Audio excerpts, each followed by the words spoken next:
Hi, welcome to Faux Food Creations. Today I'm going to show you how to make a faux ice cream sundae.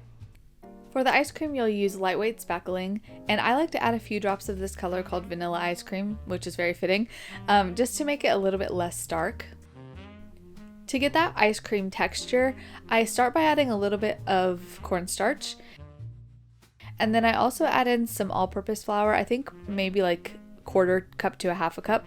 And the reason I use both of those, I think that the flour turns it into kind of a dough consistency, but you don't want it to be so homogeneous that it doesn't have that texture still. And I think that the cornstarch gives it that texture, it kind of separates a little bit, so it makes it look a little bit more like ice cream.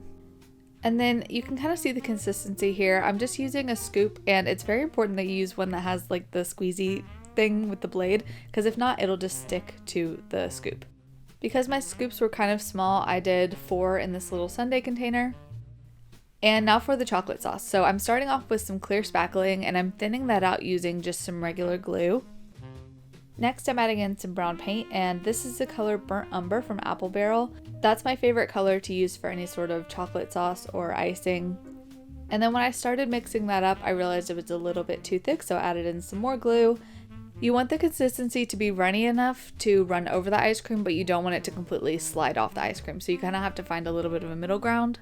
Now you could just drizzle that over the ice cream, but I find mimicking the way that you would actually apply something to a real food is the best way to get like the most accurate portrayal of it. So I'm adding it to a glue bottle that I can squeeze over the top, because I feel like usually chocolate sauce is in a squeezy bottle.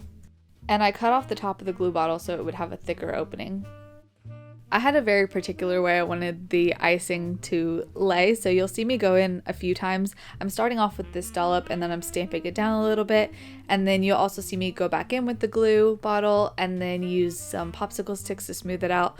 And the reason I'm being particular about this is because I know from the top I'm gonna have the whipped cream over top of it, but from the sides I want to make sure you can see it even with the whipped cream on top, so that's why I'm kind of being particular about making sure it goes down into the cracks. Once I'm happy with it, I'm going in using the exact same mixture that I used for the ice cream. I just put it in a piping bag for the whipped cream, so I'm just going to pipe that over the top. Next, I'm adding some sprinkles. These are made with polymer clay and a clay extruder, and I have a video about that. I'll link it in the description. And I'm also going to add a cherry, which I will show you how to make right now. Take some Moddle Light or Moddle Magic and roll out some balls that are roughly the size of cherries. Then, using the tip of your finger, or if you want to be fancy, a little clay tool like this, and add a little indentation to the top of them. Next, cut some Florist wire into 1 to 2 inch pieces. And gently bend them and then poke them into the indentations that you made earlier. Set them aside to dry, and then mix together a bright red and a dark red to get a cherry color, and apply probably roughly 3 coats. It took me about 3 or 4 coats, but just as many as it takes to get a consistent layer. To let them dry in between coats, you can use like a little styrofoam tray like I have up here and just stick the stems into it. And while the whipped cream is still drying, stick the cherry down into it, and there you have your little sundae.